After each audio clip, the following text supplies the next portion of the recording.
Alors nous sommes toujours à Blanquefort, hein. Hier s'était déroulé le sommet de la conscience et j'accueille une des organisatrices et conférencières, Magali Joran. Magali, bonjour. Bonjour.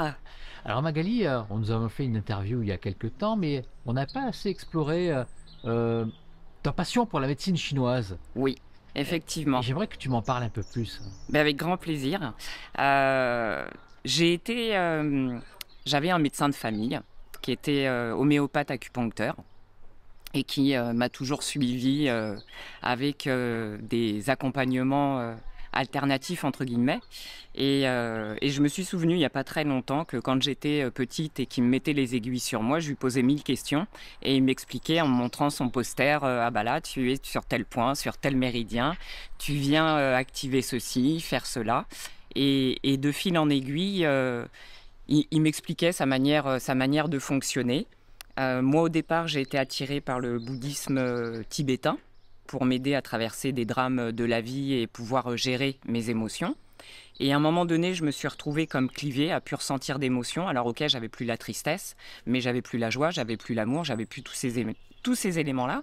Et je recherchais des philosophies qui m'auraient permis de me retrouver quelque part. Et je suis tombée sur le taoïsme. Mhm. Et là, grand bouleversement dans ma vie, je me suis sentie vivante. Je me suis sentie vivante et je me suis dit, j'ai le droit à ma place, j'ai le droit d'être là, je fais partie du tout et tout ce qui est à l'extérieur est aussi à l'intérieur de moi. Mhm. Tout ce qui est vivant est une partie de moi ou a une ressemblance avec moi. Le taoïsme m'a amené de fil en aiguille à une formation de médecine traditionnelle chinoise, où je vais plutôt dire énergétique, parce que je ne suis pas médecin et je ne fais pas partie du corps médical. Et là, ça a été une refonte totale de mon état d'esprit, puisque la philosophie est aux antipodes de notre philosophie, on va dire, européenne. Et du coup, la première année, je l'ai passée à apprendre les fondements du taoïsme, la base du yin-yang. Et on nous demandait dans cette école, avec des techniques très traditionnelles, de passer du temps à l'extérieur dans la nature et de tout analyser en yin et en yang. Intérieur, extérieur, chaud, froid, centrifuge, centripète, froid, chaud, colère, joie. Et du coup, je m'étais mise un petit peu, ça me faisait bien rire, à voir le monde un peu à la Matrix, Ah oui, à voir tout ce qui se trame derrière. ouais. Et ça a été une année assez révolutionnaire parce que du coup, à l'époque, je travaillais encore. Donc, Donc c'était gros bouleversement dans ta tête là. énorme bouleversement dans ma tête. Et à chaque fin de session de cours, je retournais dans le monde industriel de l'emballage de luxe dans lequel je travaillais. Et à chaque fois, je me disais, mon Dieu, que c'est dur. Est-ce Quelle que tu faisais dichotomie. aussi le yin, le yang dans justement dans ce que tu faisais dans ton travail quand tu travaillais sur des projets dans l'emballage de luxe comme tu me Ouais. dis, est-ce que tu y voyais aussi cette dualité Oui. c'est pas une dualité vraiment, L'équilibre de la c'est dualité. l'équilibre de la dualité, voilà, Ouais. c'est ça que je cherchais. Oui, oui, tout à fait, tout à fait. J'ai essayé de retrouver un peu partout pour pouvoir expérimenter mes cours aussi, parce que c'est bien la théorie, mais si on le vit pas et qu'on le ressent pas et qu'on l'expérimente pas, c'est compliqué. Donc j'ai essayé de le mettre vraiment un peu partout, mais je m'étais rendu compte que du coup revenir à un monde normal, à chaque fois c'était un tsunami et ça me demandait beaucoup d'efforts. Et c'est aussi à partir de là où je m'étais dit, ma prochaine vie, mon prochain métier, il y aura probablement de l'énergétique chinoise dedans parce que j'ai fait ces 4 années d'études et je me suis dit, et j'aurai toujours quelque chose à apprendre. Et tu trouvais pas une justification dans ton travail avec bah, ce que tu faisais et que tu aimais pas, mais peut-être qu'il y avait aussi le bon côté dans ce que tu faisais. Est-ce Ouais. que tu aurais pu même continuer dans ta voie dans l'emballage de luxe, euh, tout en ayant cette philosophie? Ah oui, j'aurais pu tout à fait continuer. Là, c'était vraiment plus un choix de vie qui m'a fait tout basculer à 180. J'étais divorcée avec mon fils qui avait 4 ans. Et je m'étais dit, j'ai envie de lui offrir une vraie maman Mm. qui soit là avec lui. Parce que là, c'était du coup, j'étais plus dans les avions qu'en voiture. Je voyageais beaucoup, donc c'est sûr, fantastique, hein, une vie trépidante. Mais je me suis dit, j'ai pas envie à ses 18 ans qu'on se connaisse pas. Ah ouais. Voilà. Donc ça a vraiment été ça la clé de ma décision et de me dire aussi, ben, j'ai envie de partir de la région parisienne parce que de toute façon, si j'y reste, les métiers qu'on va me proposer, les chasseurs de tête qui vont me contacter, ce sera pour la même typologie de poste, ce qui est Bien normal sûr. puisque c'est là où j'avais acquis l'expérience. Et je m'étais dit, j'ai envie que mon fils grandisse hors de la région parisienne. Et comme l'école que j'avais commencé sur Paris avait une antenne à Pau, Mhm. je m'étais dit, allez, banco. Mhm. Et est-ce que tu te souviens du jour de ton départ de la société? Est-ce que Ouais. c'était plus de la peur, du soulagement? C'était quoi? C'était un mélange de tout. Entre délivrance et une certaine fierté d'avoir osé le pas, de se dire j'arrête tout sur un plan de carrière où tout était tracé. Euh, de laisser sa voiture de fonction, de demander à un collègue de nous ramener chez nous sans voiture et d'arriver à la maison et de se dire ça y est, t'as plus rien. Donc on est seul face à soi-même, même si bien sûr il y avait le Pôle emploi qui prenait le relais, etc. J'ai jamais été habituée à être en arrêt de travail, j'avais jamais arrêté de travailler. Et là de me dire, Mag, est-ce que tu as fait le bon choix? Mhm. Et de toujours avoir eu la foi et de me dire oui, j'ai fait le bon choix. Comment ça a été vu par tes anciens collègues de travail? Ils n'ont pas Elle est folle? compris. Ouais, elle est folle. Elle est folle en me disant mais pourquoi t'arrêtes tout? T'étais vouée à aller former des gens à Shanghai et là t'arrêtes tout, t'envoies tout en l'air et tu veux faire de l'acupuncture. Donc oui, non, j'ai été prise pour une folle. Et d'autant plus qu'après, j'ai quitté la région parisienne, où j'avais un rythme de vie, quand les week-ends, j'avais pas mon fils, bah voilà, il y avait beaucoup de sorties, beaucoup de monde, beaucoup de festivités, à me dire, mais tu vas partir à Seignos le Penon? Mais qu'est-ce que tu vas faire? Et je me suis retrouvée effectivement un jour, mais ça m'avait, avec le recul, c'est rigolo.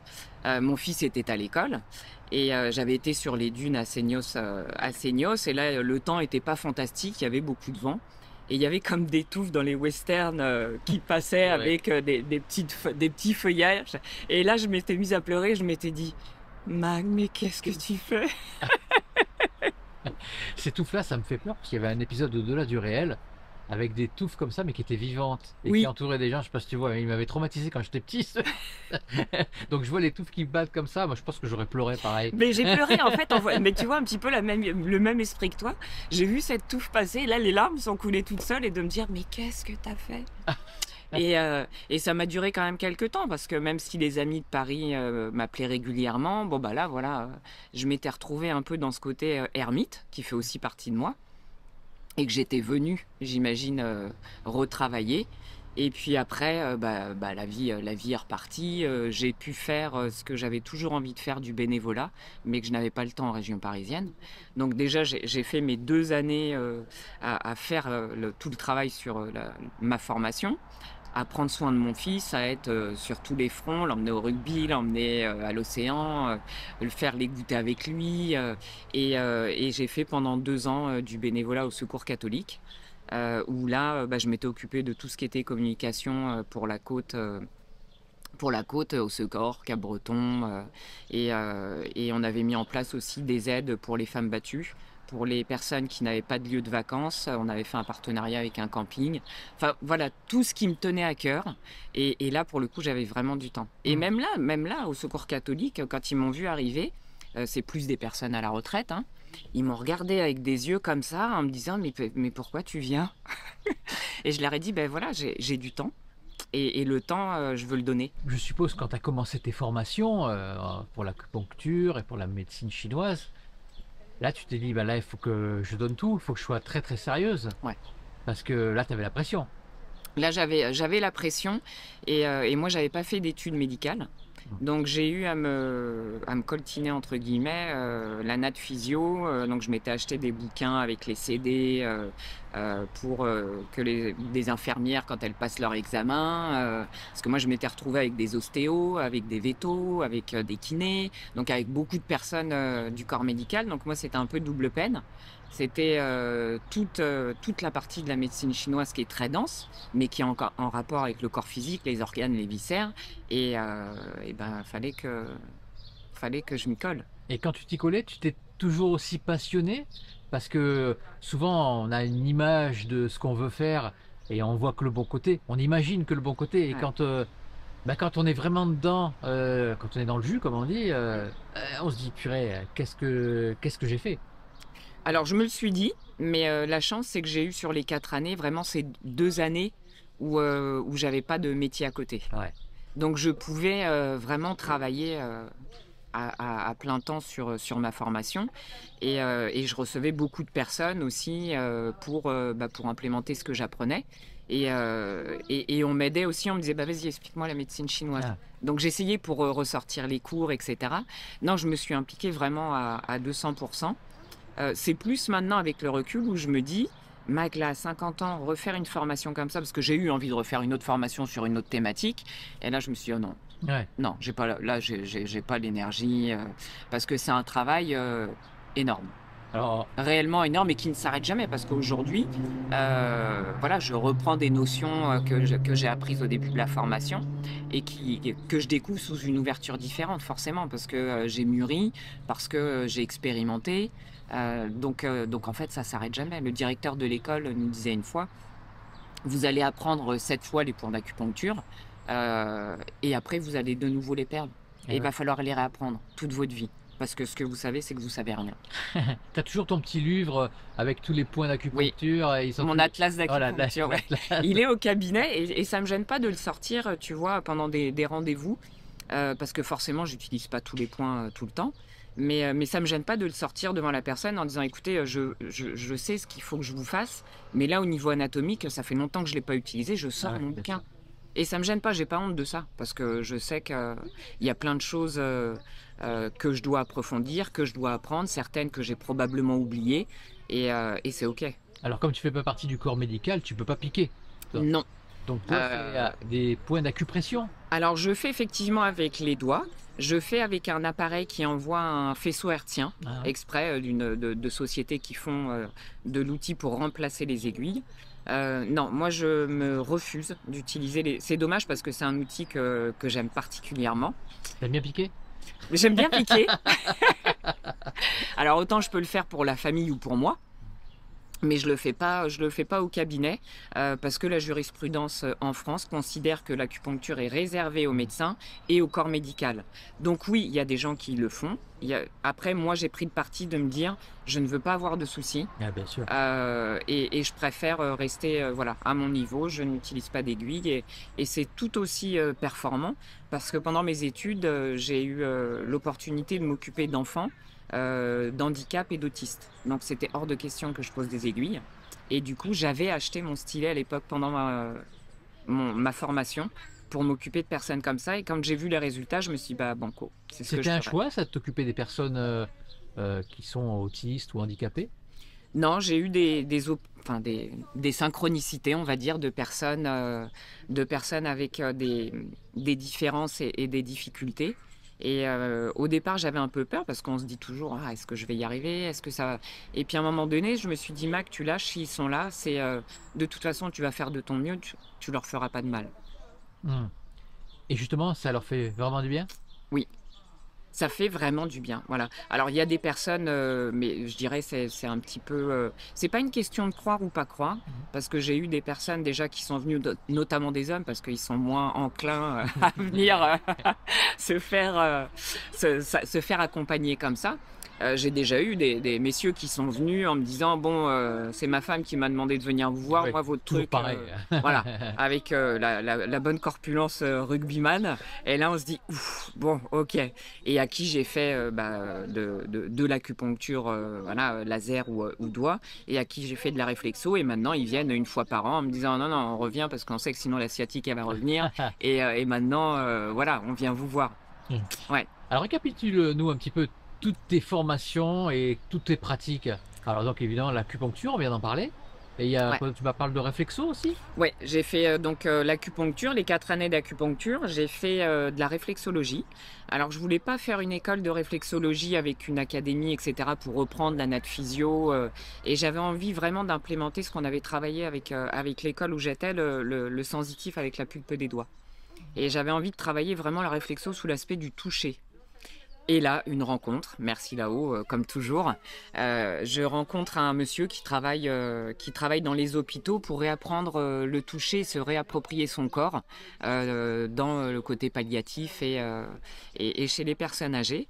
Et de fil en aiguille, on échange et il me dit bah oui, je fais des formations de réflexo. Je dis bah allez, banco. Hmm. Et ce qui était amusant, c'est que lui, on a commencé donc la formation. Et quand j'ai commencé la formation, lui allait commencer une formation de médecine chinoise. Ah, Donc on a beaucoup discuté tous les deux, on a beaucoup échangé. Donc voilà, j'ai fait la formation avec lui. Ça s'est déroulé sur plusieurs week-ends. Mais il donnait pas, enfin, il donnait pas la certification à la fin, si tu veux. Et il a dit maintenant, on était 4 à le faire, donc c'était bien, c'était un tout petit groupe. Et il a dit maintenant, vous reviendrez quand vous serez prêt pour faire un cas d'école. Je vous donne pas la certification parce que vous avez été là, quoi. Et moi, j'ai attendu 1 an. J'ai attendu 1 an pour voir beaucoup de monde, ah, pour faire des séances de réflexo. Et au bout d'1 an, je l'ai appelé, il était mort de rire. D'ailleurs, il me dit « Ah, ça y est, tu te lances enfin !» Et je suis allée le voir et il m'a dit « Bon, tu veux qu'on procède comment pour ton examen ? Je te donne une pathologie et tu me fais une séance en accord. Ou je te dis rien, tu me fais une séance et tu me dis si j'ai eu des bobos avant. » ah, ça, c'est Et bien. je lui ai dit « Bah écoute, moi je veux ça. » Ouais. Et donc je lui ai fait une séance et là à la fin je lui ai dit bah écoute là au niveau des poumons il y a du grain, t'as pas une sinusite. Bon après oui j'ai mes petites connexions à côté mais là je l'avais Là, vraiment c'est fait ça. aussi Comme avec dit, comme dit Alexandra, c'est la petite cerise sur le gâteau, c'est la cerise cette, sur le gâteau. cette petite médiumnité, Exactement. cette connexion avec Ouais. l'invisible. Elle est pour moi au service. Hum. Et donc là je lui fais sa séance et à la fin je dis bah voilà t'as encore un petit peu de trucs au poumon, t'as l'ORL pris, là t'as la telle narine et là il m'a regardé, il me dit bon bah c'est bon t'as sa certification, je sors d'une sinusite carabinée, j'ai encore un petit peu Ouais. de râle au niveau des poumons, donc ça a été pour ma partie de la réflexo. Pour ce qui est de la réflexo crânienne, là, j'ai pas fait de formation, mais j'ai fait une popote avec toutes mes connaissances. C'est-à-dire, c'est l'expérience là. Là, c'est l'expérience, voilà. Sachant que sur le visage, sur cette partie-là, on a méridien et point d'acupuncture qui vont gérer l'émotionnel.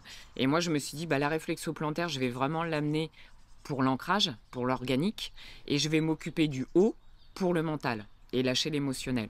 Et là, j'ai plus fait un rapprochement avec les méridiens en médecine chinoise, les points en médecine chinoise, où on a des points de vessie, des points d'estomac, des points de vésicule biliaire. Et là, je me suis dit, mais mec, tu as assez d'éléments pour le faire avec qui tu es, en fait, avec tes outils.